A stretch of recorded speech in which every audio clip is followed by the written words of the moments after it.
Hi guys, welcome back to Andre Drives. So behind me and to my right is the Grand Highlander, but this is just not any Grand Highlander. This is the Platinum model. A lot of people confuse the Platinum model for the Limited model. So I want to discuss some things that you're going to find on the Platinum model that you're not going to find on any other model in the Grand Highlander lineup. So with that being said, let's jump right in. One of the first things that you notice right away are these chrome wheels. So the Grand Highlander Platinum model is the only model that comes with these 20-inch chrome wheels. On the Platinum model, you're going to get more of a polished look. You're going to see that on the side mirrors. You're going to see it on the wheels.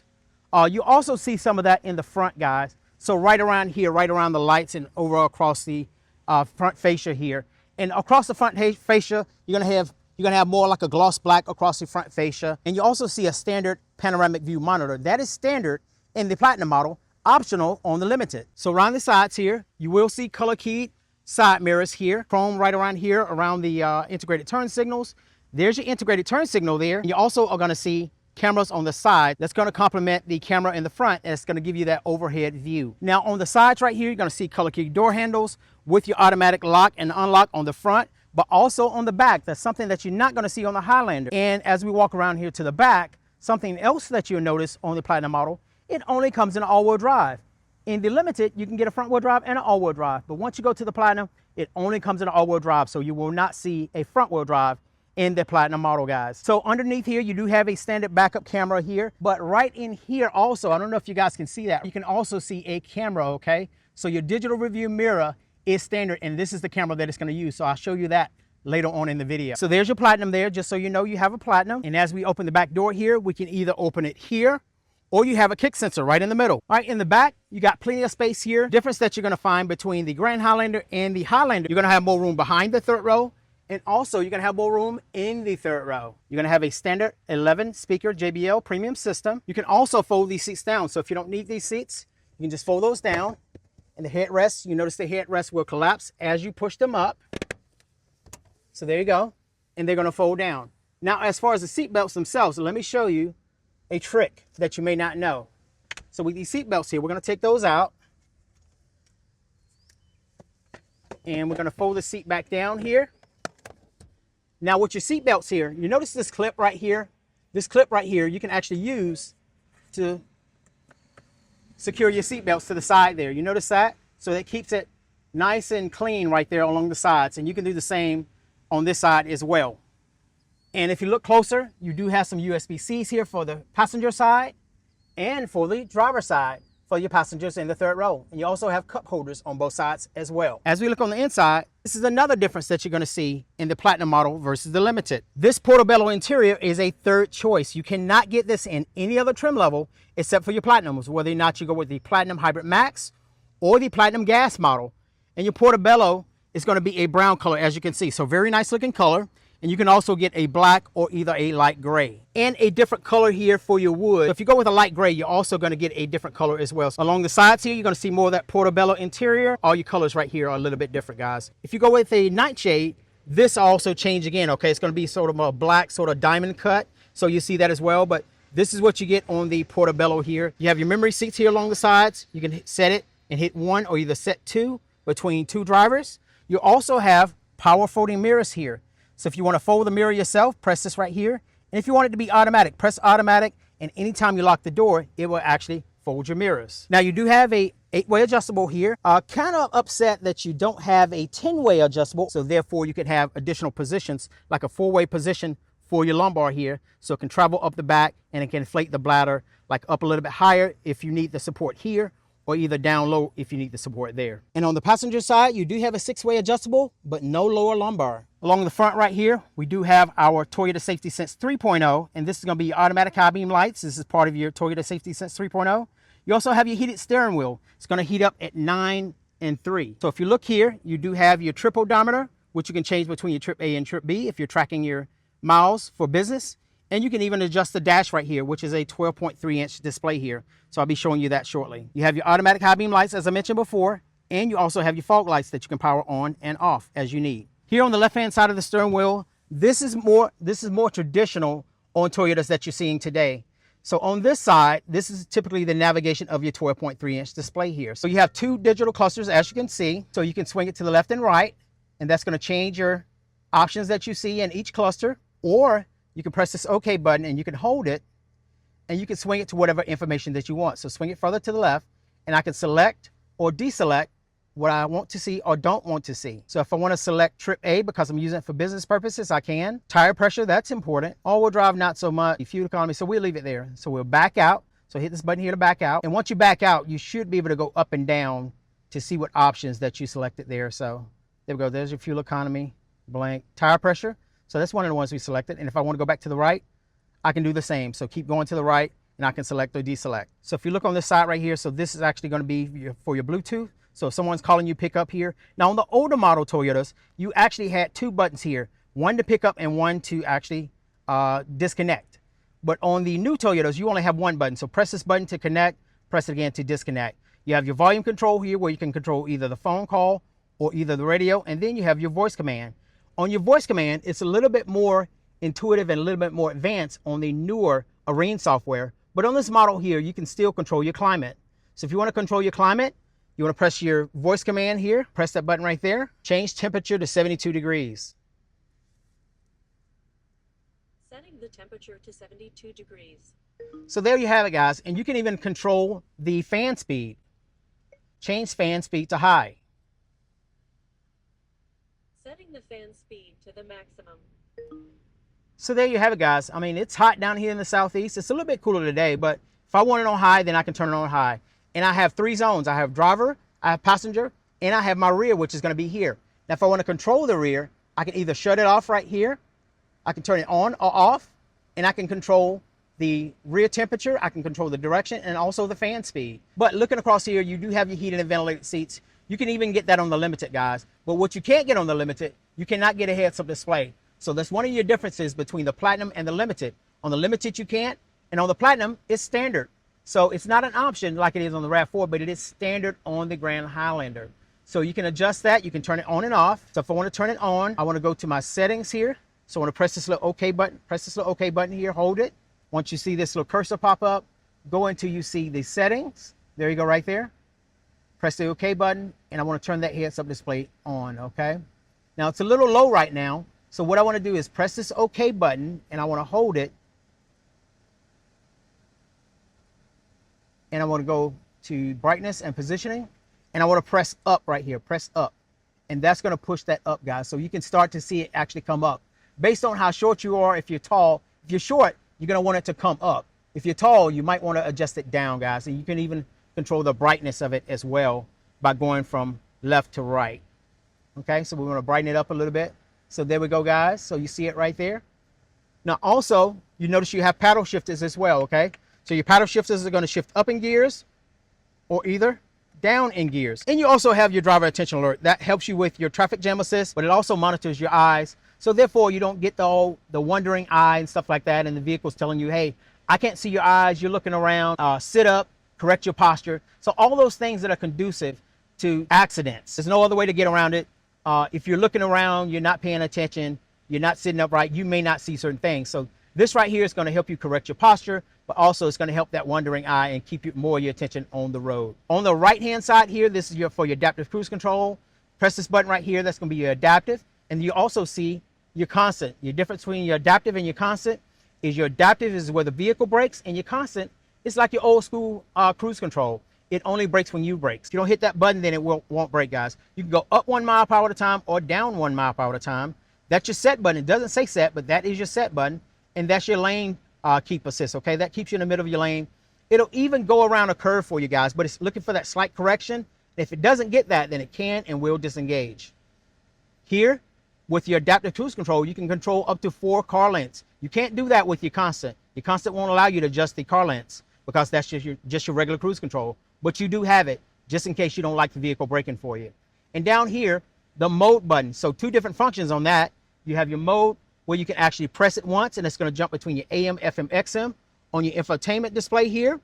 And you can also press and hold it, and that's going to mute or pause the radio. So if you want to pause your radio, press and hold this here, and that's going to pause your radio. But did you guys know that that's been around since around 2015? How many people know that? Drop it in the comments. Now here to the side, you do have your rain sensing wipers. So you have a miss, it's going to pass once. You have your off, and you push it down, that's your rain sensing wipers. It'll pass once and then it sets. Now on the right hand side here, you're going to see the sensor that controls that. So if it senses any moisture on the windshield, then the wipers will activate, okay? And you can control the intensity of it right here, okay? So just turn it. So just turn this right in here, turn that dial, and that's going to control your intensity. And you have your back wiper as well. You can turn that on intermittent or either all on. Pull it back towards you, that's going to wash your front. But if you push it away from you, it's going to wash the back windshield. But did you know that it has a backup camera washer as well? It's going to wash your backup camera and also the back windshield as well. And here's another way that you can activate your backup camera washer. If you have the vehicle in reverse, check this out. Right in here, guys. Press that right there, and it's going to wash that back windshield and the backup camera. That's pretty cool. 12.3-inch display is standard in the Grand Highlander. So no matter which trim you go with, LE all the way up to Platinum, it is standard. You have your volume control or your infotainment display. So we're going to put it back in park here. So as I mentioned before, you have your heated seats and your ventilated seats. That's on your limited and the Platinum. You also have your off right here. So if you want to turn it off, or if I want to turn it on, or either automatic, I can do automatic as well. But as I adjust this down, that's going to ramp that fan up because it's trying to cool the vehicle off as fast as possible or warm it up as fast as possible. So you notice the fan is ramping up. Now, as I adjust it, check this out. Notice the fan is adjusting as well. So two ways you can do that. Like I said, if you want that fan to stay consistent and I can change this to whatever I want, then basically I want to stay cool in this southeast region here, okay? So you have your de-icer for your windshield wipers, front and the back, front defrost, rear defrost, and side mirrors. This actually defrosts the side mirrors as well, guys. So that's what that is for. You have a sync. So if I want to sync these two together, so if I want to change that, I can.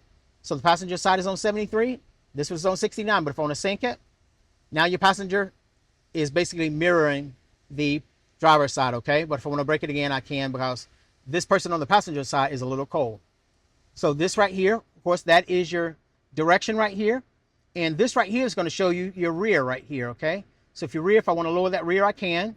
And as I stated before, if I want to control the temperature, I want to control the direction and the fan speed, I can by using this option here. You have your recirculation of your air, and you have your smart flow. That's been on Toyotas now for some time now. That's going to shut off those zones that are not being occupied, guys. So watch what happens to this right here when I press this.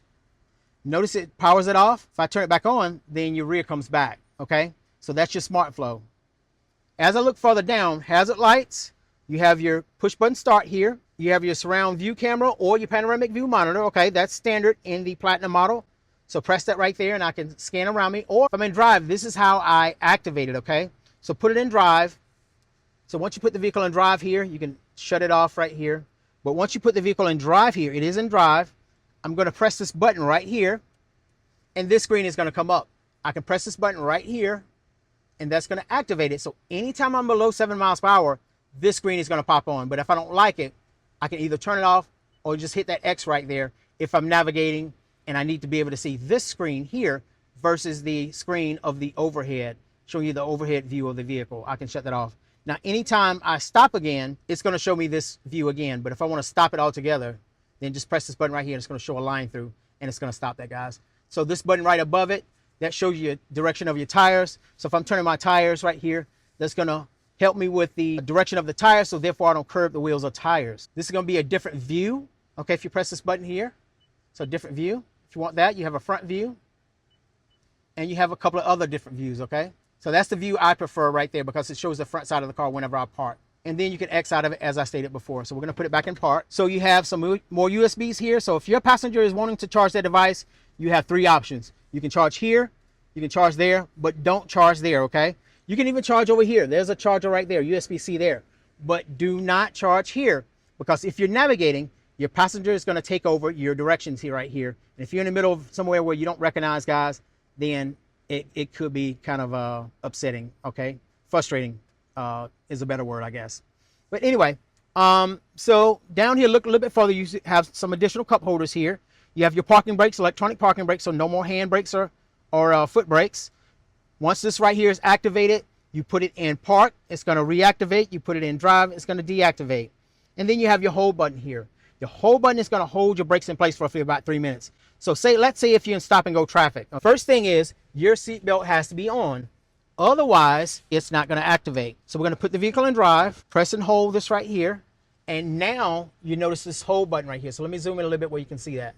So that hold button right there. Watch what happens when I take off my seatbelt. So that's going to deactivate, but watch what happens. The electronic parking brakes actually catches me because that's the mode that I intended the vehicle be in. So the vehicle won't roll. It actually establishes control to my parking brakes. So the only thing I have to do now, if I'm ready to go, put my foot on the brakes here, press down. So press down once on this right here. Don't hold it. Brakes are going to release, and now you're ready to go. But at no time should you press and hold down the electronic parking brakes. Otherwise, you're going to disable your electronic parking brakes. But if you do, this is what you need to do. Pull up on this parking brake here. About 3 seconds, you're going to see activated. There you go. So now it's activated. So now when I put it in drive and back in park, it's going to reactivate. So there you have it, guys. So there's a quick fix just in case they deactivate. Because you're in an all-wheel drive, you're going to have a few extra options. You're going to have your mud and sand, and you're also going to have your rock and dirt. And you're also going to have this guy right here, which is your downhill assist. Anytime you use your mud and sand right here, you're going to turn that right here. So turn it to the left. It's going to disable your pre-collision, and it's going to disable your traction control. You may ask, well, Andre, why does it do that? It's because in these modes here, you want the tires to spin just a little bit, and then that's what's going to keep you going, okay? So you see your sand and mud over here. It's actually activated right there. There's your sand and mud, and there's your vehicle stability control and your pre-collision. Those have been turned off, and that's going to keep your tires spinning, and it enables what they call dynamic torque vectoring. That means applying the brakes to the tire that is slipping and transferring to the one that actually has traction. So that's what you want it to do. Now let's turn it back the other way to rock and dirt, and now they're going to re-enable. So therefore, if the wheels slip, then it's going to apply the brakes and bring it back into sync with the tire that's spinning at normal speed. So that's normal, guys. So that's what you want it to do. And we're going to go all the way back out here. And you do have some extra options in here, like lane departure, your PDA, which is your proactive driver assist. That's going to apply the brakes. If you basically encounter a vehicle traveling at a slower speed, you'll feel that slight braking. That's something that you're seeing on Toyota Safety Sense 3.0, starting in 3.0. And it's also on 4.0 because 4.0 is 3.0, but it's just a little bit more sensitive. The sensors are a little bit more sensitive. So that's your difference between your 4.0 and the 3.0. You'll start to see that on new vehicles, by the way. All right, anyway, so let's look here. You also have, on this vehicle here, let's zoom out a little bit. You also see your eco and your sport. You see that on a lot of vehicles as well. So if you're driving on a longer distance, you want to use this eco here. That's going to optimize your fuel economy. Your sport right here, it's going to open up the valves. It's going to open up those valves and allow air through the vehicle to produce horsepower. Or like I said, to cut back, you want to use eco here. Or you want to press normal, it puts everything back in normal. On this side right here, you do have your snow mode. So that's going to cut back on your torque of the wheels. So if weather conditions are slippery, that's what that is for. And then you have your downhill assist. So this uses your brakes to actually control your descent if you're going down a hill. All you have to do is stir, guys. So really great feature. And then you have your start and your stop right here. A lot of people don't like that, but if you don't like it, just press this right here, and that turns it off right here over on the left-hand side right here. So you know when you get to a stop sign or either a red light, and you press on the brakes and the engine powers off, that's what that is. And if you don't like it, like I said, you can just come here and just press this button and turn it off. Traction control, we already sort of spoke about that. That is part of your ABS system, ABS brake system, and that's going to stop those wheels from spinning. In inclement weather, if they're starting to slip, also cuts the engine horsepower. So that is a safety feature working behind the scenes to keep you and your family safe. So looking up top here, you do have your digital rearview mirror as a standard, as I mentioned before, with the camera in the back. That is standard on the Platinum model, not an option on the Limited model. So those are two options right there. So two options so far, heads-up display and digital rearview mirror that you cannot get on the Limited model. So that is not available, guys. But if you flip it here, that activates that camera, and there's your camera right there. So you have your home link, and you can also adjust right in here. So if you want to adjust, you want to go up and down, you can go left and right. You can tilt it right here, and you can also zoom in. If you want to zoom in, you can do that. If you need to get back to your regular mirror, just flip it here, okay? So up top here, we do have sunglass holder there. And you also have this right here for your lights, okay? If I want to take my roof back, just press and hold right here, and that roof will go all the way back. This is just opening the shade. And on the right-hand side here, this is going to open your roof. That is your open, and that's your tilt right there. And if you want the lights to come on with the door, you can press this button here, right here, and that's your all on for your lights. It's going to turn your lights on here and also in the back as well, guys. So just an FYI. So you have additional space here. And as I mentioned before, we do have another USB seat here for your passenger, and more of that portobello interior, which I think is probably the best interior based on the exterior color. It's a really good looking interior, guys. So several cup holders in the doors. So that's just a look of your infotainment display, which I mentioned before is a 12.3 inch digital cluster as well. Let's see what other surprises we have back in the back. All right, so we got some shades here. So we see that on a lot of Grand Highlanders and Highlanders. You got your one touch down for your windows, so you don't have to hold it. So just pull it up. There we go. You got some pockets on the back side of the seats. Oh, there we go. We got some heated and ventilated seats back here in the second row. You won't find that on the Limited. You'll find heated seats, but not heated and ventilated.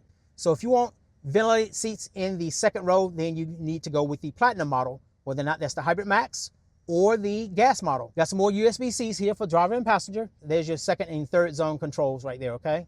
So you have some cup holders in the doors.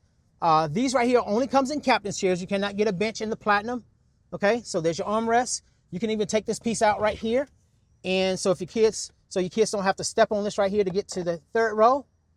Or what you can do is you can pull this up right here and slide that up. And therefore they have access to the second row as well. But just like in the rear, you have this little clip right here. So if you want to put that behind there and slide that right in there, that secures it to the side right here. So therefore it doesn't create a trip hazard. Okay. And we can fold these back up as well. Okay. So I want to fold those back up. There we go. So that's folded back up there. So now you have one down and one up. So therefore, if you need the extra room, then you have the extra room as well. And you have your vents in the top right here. So in the back, the third row, you have those. So second row, there they are. And also, guys, if you want to take those seats back a little bit or up a little bit, you can pull this button right here. So there you go. Tells you it goes from left to right right there. And if you need to fold the seats, that's your first step right there. And your second step is there. It's even numbered right there. So notice the 1 right there. So 1 and then 2. There you go. So 1 and 2. So that's how you fold your seats down. And if you're in the rear, then because you can't reach it around to the sides right here, you just pull this up right here and that's going to fold that seat. Not down flat, but allows you to slide that seat. Therefore, you can get out. So we looked in the back, but we didn't really check out a lot of things right here. So underneath, you do have a privacy cover right there that you can take out. And you can actually install right in here. So right in those little notches there. So I hope you can see that. Little sun is in my eyes there. There we go. So right there, so you can install them right there. So that's where your privacy cover is going to get installed. You also have your jack. And also under here is a spare tire. So make sure you check out my video on the spare tire on the Grand Highlander. Not as complicated to access as you think. You're going to pull this little piece up right here. Pull that little piece up. That comes out. This comes out right here. And it's right underneath, guys. So not very hard to find, but it is easier to access than it looks like. So the Grand Highlander is a 2.4 liter turbo engine that's going to tow up to 5,000 pounds. And as I mentioned before, it is a all-wheel drive, guys. You cannot get this any other way. Fuel economy on the Grand Highlander is 22 combined, with 20 in the city and 26 for the highway. Grand Highlander is going to start at $55,445 before options and delivery. So what do you guys think of the 2026 Grand Highlander Platinum model? So no more confusing the Grand Highlander Platinum model for the Limited model, because the Grand Highlander model has these 20-inch chrome wheels on it and has options on it that you're simply not going to find on the Limited model. You have a third interior choice as well, which is your portobello. You also, once again, will not find that on any other model in the Grand Highlander lineup. Do you need these options that only the Platinum model offers, or do you want to go with the Limited model? You can get the panel roof and you can get the 360 camera, but you can't get heads-up display, you can't get a digital rearview mirror, and you cannot get ventilated seats in the second row. But other than that, guys, the Limited may be perfect for you, but this is the Grand Highlander, and if you have any questions about this vehicle, make sure you drop those in the comments. But if you felt the video was helpful, make sure you pass this along to friends and family. But thanks for watching. Find me right here on YouTube, TikTok, Instagram, and Threads, right here at Andre Drives. Thanks for watching, guys. We'll see you next time.